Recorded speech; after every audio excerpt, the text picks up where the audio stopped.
ఓం నమః శివాయ. ఓం నమో నారాయణాయ. కర్మ నివారణ నరదృష్టి నివారణ కాళభైరవాయ నమో నమః. ఓం దిగంబరాయ విద్మహే అశ్వవాహనాయ ధీమహి తన్నో కాళభైరవ ప్రచోదయాతు. హరి ఓం. మా ఛానల్కి స్వాగతం. చూస్తున్న వీక్షకులకు ప్రేక్షకులకు ప్రియ కాళభైరవ భగవద్బంధులకి స్వాగతం పలుకుతూ మమ్మల్ని ఎంతగానో ఆదరిస్తూ ఉండబడినటువంటి ప్రియ సోదర సోదరీమణులకు, జ్యోతిష్య అభిమానులకు, హిందూ ఆధ్యాత్మిక భగవద్బంధులకి అందరికీ కూడా ముందస్తుగా ఆదివారం అమావాస్య మరియు మాఘమాస ప్రారంభకాల సమయంలో విశేషమైనటువంటి మహాసరస్వతి అమ్మవారి యొక్క జయంతి ఆశీస్సులు, రథసప్తమి, విశేషంగా భీష్మాష్టమి సందర్భంగా ఎలాంటి విధి విధానం పాటించడం వలన సకల గ్రహదోషాలు తొలగిపోయి నూతన ఆంగ్ల సంవత్సర ప్రారంభకాల సమయంలోనే మొదటి అమావాస్య ఆదివారం అమావాస్య సందర్భంగా ఎలాంటి ఐశ్వర్యాన్ని పొందడం వలన సకలమైనటువంటి గ్రహదోషాలు, వాస్తు, నరదృష్టి, సకల భూత ప్రేత పిచాచ బ్రహ్మర యక్షర యమదూత శాకిని డాకిని గ్రహదోషాలను తొలగించుకొని ఐశ్వర్యం పొందాలో తెలుసుకుందాం. 16/1/2026 నుండి 31/1/2026 వరకు పుట్టినటువంటి వారందరికీ కూడా ముందస్తుగా జన్మదిన శుభాకాంక్షలు. గతంలో వివాహం చేసుకున్న వారికి వివాహ వార్షికోత్సవ శుభాకాంక్షలు. ద్వాదశ రాశుల్లో గ్రహ గమనాన్ని వీక్షింపచేద్దాం.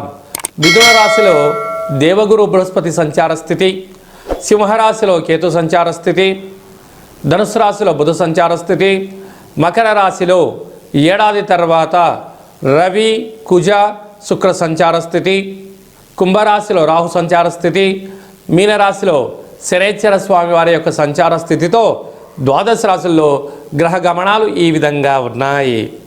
మకర రాశి వారికి రాశిలోనే పంచమగ్రహ సంచార స్థితి, విశేషంగా ఆదివారం అమావాస్య సందర్భంగా 6వ స్థానంలో గురు సంచార స్థితి దోషం ఉన్నప్పుడు ఎలాంటి దోషం తొలగించుకొని ఎలాంటి ఐశ్వర్యం పొందాలో ఈ వీడియోలో సవివరంగా సంపూర్ణంగా తెలుసుకుందాం.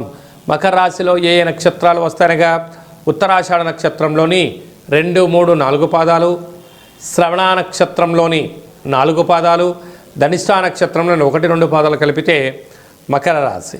రాశాధిపతి శని భగవానుడు. వీరికి రాశిలోనే ఆత్మకారకుడు రవి, మనక్కారకుడు చంద్రుడు, రుణరోగ శత్రుకారకుడు కుజుడు, బుద్ధికారకుడు బుధుడు, కలత్రకారకుడు శుక్రుడు 19వ తారీఖు 20వ తారీఖు ప్రయాణం చేయడం, 18వ తారీఖు ఆదివారం అమావాస్య సందర్భంగా అనేక రకాలమైనటువంటి ఇబ్బందులు పొంచి ఉన్నాయి. ఇలాంటి కాల సమయంలోనే మౌనం, ధ్యానం, ఏకాగ్రత, తప్పక శివారాధన అవసరం అని చెప్పి గుర్తుపెట్టుకోగలగాలి. ఇంటి సింహద్వారానికి తప్పకుండా ఎర్రటి కొబ్బరికాయతో దిష్టి తీసి పగలగొట్టడం, అలాగే ఇంటికి సింహద్వారానికి గుమ్మడికాయని కట్టుకోవడం, అలాగే ఇంట్లో నారికేల దీపాన్ని పెట్టడం, లేకుండా 3 రోజులు ఓ రోజు గుమ్మడికాయ దీపాన్ని అంటే ఈ కుష్మణ దీపాన్ని, ఓ రోజు నారికేల దీపాన్ని, ఓ రోజు పిండి దీపాన్ని పెట్టుకోగలగాలి అని చెప్పి గమనించాలి. అలాగనే విశేషంగా తెల్ల జిల్లెడు వృక్షం దగ్గర ప్రదక్షిణ, కొబ్బరి నూనెతో దీపము, పరిస్థితులు అనుకూలించగలిగినట్లయితే ఆ తెల్ల జిల్లెడి యొక్క వేరును తెచ్చి సింధూరం పూసి ఒక లక్ష్మీ గణపతి కుబేర ఆయుష్య కార్యక్రమాన్ని చేసుకొని ఇంట్లో పెట్టుకున్నట్లయితే సకల గ్రహ దోషం తొలగిపోతుంది. 18వ తారీఖున, 19, 20వ తారీఖున దూరావాయు జల ప్రయాణాలు ఏమీ పెట్టుకోకపోవడం ఉత్తమోత్తంగా భావించగలగాలి. సాఫ్ట్వేర్ హార్డ్వేర్ రంగంలో ఉండబడిన వారు, డాక్టర్లు, వ్యవసాయ సోదరీమణులు, మార్కెటింగ్ రంగంలో ఉండబడిన వారు, హోటల్ వ్యాపారస్తులు చాలా వీలైనంత వరకు సత్ప్రవర్తనగా ఉండాలి. ఆవేశానికి దూరంగా ఉండండి. అప్పులు ఇచ్చి పుచ్చుకునే విధానాన్ని, లేకపోతే కొత్తగా ఏమైనా పనులు ప్రారంభించాలనుకుంటున్న వారు కొంతకాలం ఎదురు చూడడం ఉత్తమోత్తంగా భావించి తీరాలి. జనవరి మాసంలో ద్వితీయార్థంలో ముఖ్యమైన పండుగల గురించి క్లుప్తంగా సవివరంగా సంపూర్ణంగా తెలుసుకుందాం. ఆంగ్ల సంవత్సర ప్రారంభకాల సమయంలోనే మొదటి అమావాస్య ఆదివారం అమావాస్య రావడము చాలా యోగదాయకం. అంటే అనేక ప్రాంతాలలో అమావాస్యను పెద్ద పండుగలాగా చేస్తూ ఉంటారు. కనుక అందులో ఆదివారంతో కూడుకున్నటువంటి అమావాస్య రావడం వలన యంత్ర సాధన, మంత్ర సాధన, యోగ సాధన చేసేటువంటి వారందరికీ చాలా పండుగతో సమానం. కనుక ఆదివారం అమావాస్య రోజున ఇంటిని శుద్ధి పెట్టుకొని ఇంటిలో కూష్మాండ దీపాన్ని, శక్తి కలిగితే నారికేల దీపాన్ని, మరింత శక్తి కలిగితే పిండి దీపాన్ని ఏర్పాటు చేసుకొని అసితాంగ కాళ భైరవ స్వామి వారి స్మరణ ధ్యానం వలన బ్రహ్మ రాసిన వ్రాతను కూడా తొలగించుకొని మనకి ఎలాంటి జీవితం కావాలో అలాంటి జీవితం స్వాగతం పలకడం కోసం మనకు మనమే సువర్ణపు అధ్యాయాన్ని రాసుకునేటువంటి మంచి కాలంగా భావించాలి. అలాగనే అమావాస్య అనగానే గగనమంతరం కూడా నిశ్శబ్దంగా శూన్యంగా ఉంటుంది. తెల్లజిల్లేడు వృక్షం దగ్గర ప్రదక్షిణ, తెల్లజిల్లేడు వృక్షం దగ్గర దీపము, వసతి కలిగి తెల్లజిల్లేడు యొక్క వృక్షాన్ని పికిలించి వేరుని బయటికి తీస్తే సాక్షాత్గా విఘ్నేశ్వర స్వామి వారి స్వరూపం ఉంటుంది. ఆయనను తెచ్చి సింధూరం పోసి లక్ష్మీ గణపతి హోమం చేసుకొని ఇంట్లో పెట్టుకుంటే ఇంటిలో నరదృష్టి తొలగిపోతుంది, వాస్తు దృష్టి తొలగిపోతుంది, సకల గ్రహ దోషాలు తొలగి మనము మనతో కలిపినటువంటి 7 తరాలకు అద్భుత అపార కుబేర రాజయోగం కలుగుతుంది అని చెప్పి గమనించాలి.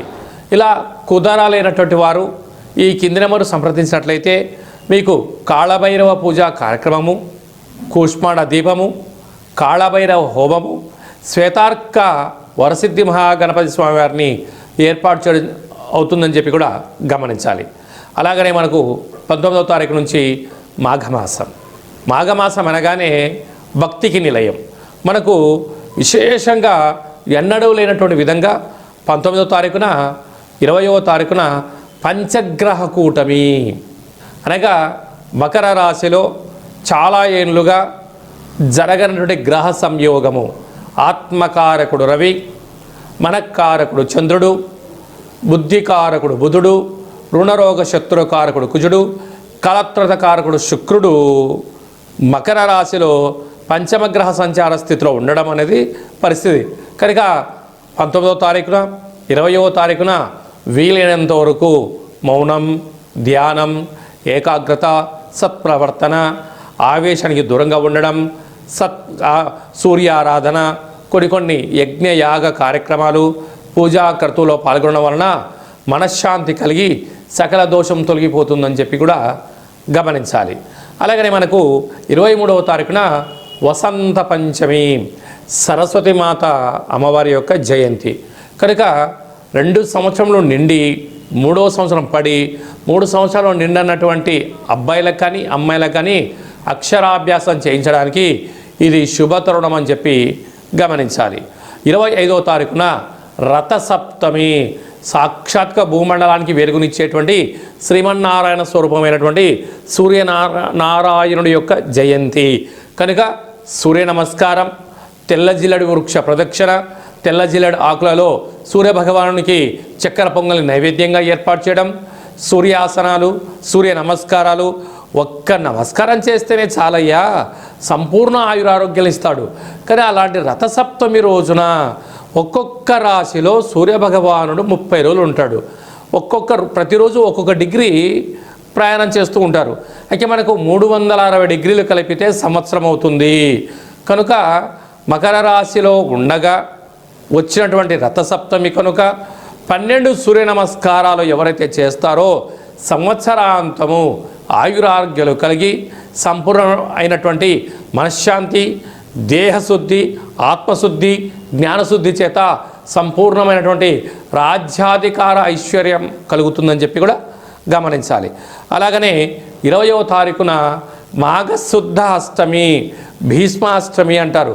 కనుక భీష్మ పితామహుడు ఎంతటి శక్తివంతుడో మనందరికీ తెలుసు. కనుక ఆ రోజు విష్ణు సహస్రనామ పారాయణ చేసిన, కపాల కాళభైరవ స్వామికి స్మరణ చేసిన సకల అష్ట కష్టాలు తొలగిపోతాయని చెప్పి గమనించాలి. కనుక రక్షించే భగవంతుడు మన చెంత ఉండగా శిక్షించేటువంటి గ్రహాలైనా శిక్షించేటువంటి దుష్ట గ్రహాలు వాటంతటిగా అవి పారిపోతాయని చెప్పి గమనించాలి. ఇక్కడ భక్తి ముఖ్యం, సమయం ముఖ్యం, ఆరాధన ముఖ్యం అని చెప్పి కూడా గమనించాలి. కనుక ఈ యొక్క మాఘమాసంలో మీకు ఏ ఆధ్యాత్మిక సలహాలు కావాలన్నా ఈ కిందను సంప్రదించినట్లయితే కాళభైరవ పూజా కార్యక్రమాలు చేయించి ఉన్నతమైనటువంటి జీవితాన్ని స్వాగతం పలకడానికి ఏర్పాటు చేయడం జరుగుతుందని చెప్పి గమనించాలి. ఈ యొక్క పాత్ర కంచు పాత్ర, కాళభైరవ స్వామి వారి యొక్క అక్షయ పాత్ర అంటారు. ఒక్కసారి ఇలా శబ్దం చేస్తే ఓంకార శబ్దం రావడం జరుగుతుంటుంది.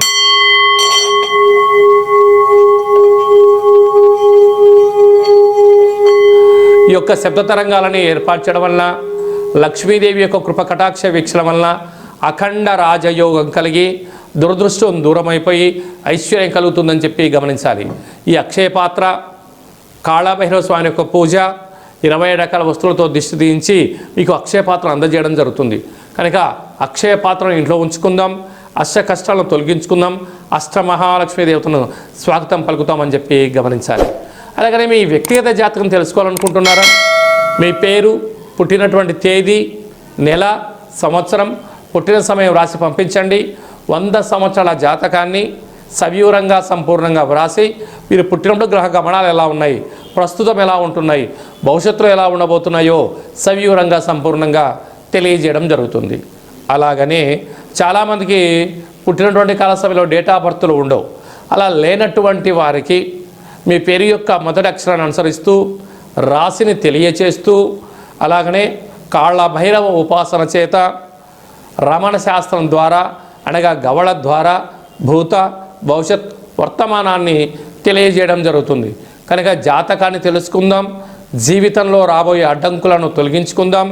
చీకటిలో దీపం పెడితే వెలుగును ఎలా ఉంటుందో జీవితాన్ని తెలుసుకొని ఐశ్వర్యప్రదాయమైన జీవితం పొందుదామని చెప్పి తెలుసుకోవడం. కనుక ఈ కింద నెంబర్ సంప్రదించి వాట్సాప్ కాల్ ద్వారా కానీ ఫోన్ ద్వారా కానీ అపాయింట్మెంట్ తీసుకొని సంప్రదించగలరు. సంపూర్ణమైనటువంటి ఆ కాళభైరవుడి యొక్క ఆశీర్వాదం వలన అఖండ లక్ష్మీ కటాక్షం కలగాలని కోరుకుంటూ ఆశీర్వచనం. ఓం ప్రణో దేవి సరస్వతి వాజేభిర్వాజినీవతి ధీనామవిత్రియవతు మహాసరస్వత్యై నమః. హరి ఓం. శతమానం భవతు శతాయు పురుష సతేంద్రియ ఆయుష్యేవేంద్రియే ప్రతిష్టతి. ధనం ధాన్యం బహుపుత్రలాభం శత సంవత్సరం దీర్ఘమాయు. సర్వే జనా సుఖినో భవంతు, లోకా సమస్తా సుఖినో భవంతు. సర్వం కాళభైరవ దేవతార్పణమస్తు. హరి ఓం. ఈ వీడియో మీకు నచ్చినట్టయితే లైక్ చేయండి, షేర్ చేయండి. అందరికన్నా ఆధ్యాత్మికమైన సలహాలు, జాతక వివరాలు అందరికన్నా ముందుగా మీరు తెలుసుకోవాలి అనుకుంటున్నట్టయితే మా ఛానల్ని సబ్స్క్రైబ్ చేసుకోండి. ఆల్ అనే బటన్ కూడా తెలియచేయండి, గంట సింబల్ ప్రెస్ చేయండి. ఈ ఆధ్యాత్మికమైన భక్తి సమాచారాన్ని భగవద్బంధువులకు, మిత్రులకు, స్నేహితులకు చేరవేయండి. హిందూ ధర్మాన్ని కాపాడండి.